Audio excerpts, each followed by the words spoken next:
ছাড়ো, আজকে আর না। কি বাড়া আর না মানে? লেওড়া এই তো সবে শুরু করলাম। না গো, আজকে না, আমার বর তাড়াতাড়ি চলে আসবে বলেছে। ও যদি এখন চলে আসে তাহলে কেলেঙ্কারি হয়ে যাবে। বাড়ার বালে শান্তির ছেলেটাও কি আসার সময় পাই না নাকি? ভোদার বাল কোন দিন দেখবো তোমার বরকে রাস্তায় ফেলে পুঙ্গা মেরে দিচ্ছি। তুমি রাগ করো না সোনা, বর চলে যাক তারপরে আবার হবে। কি বলছো, সত্যি হবে তো? হ্যাঁ, আবার খেলা হবে। নাও নাও, আর দেরি করো না, তুমি এখন যাও। আরে আচ্ছা আচ্ছা, যাচ্ছি যাচ্ছি।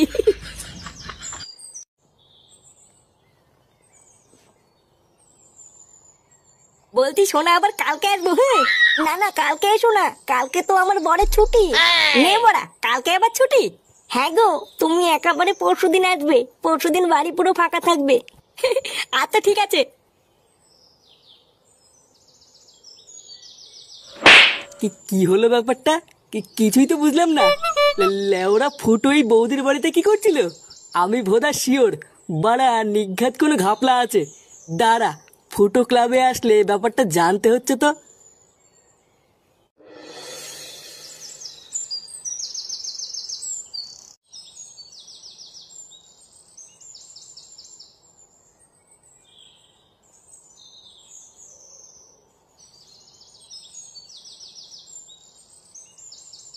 আরে নান্টু, কোথায় যাচ্ছো?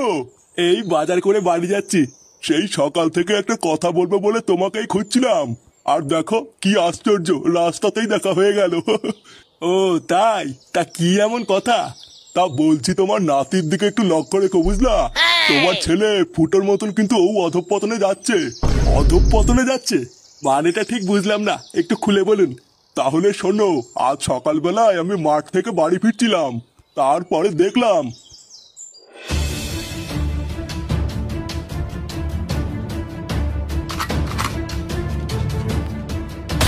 কি ফাটা আম বাগানে বসে বসে একটা ছেলের সাথে বিড়ি খাচ্ছিল? হ্যাঁ গো নান্টু, আমি নিজের চোখে দেখেছি। দাদু, আমার বন্ধু ফাতাকে দেখে দাও না। ও বুঝেছি, ওই খানকির ছেলেটাই তার মানে ছিল। দেখো নান্টু, আমার সাবধান করার কথা আমি করে দিলাম, এবার তুমি যা ভালো বোঝো তাই করো।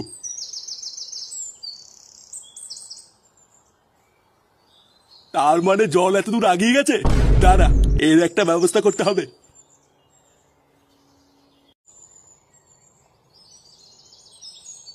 মা, আমা, মা।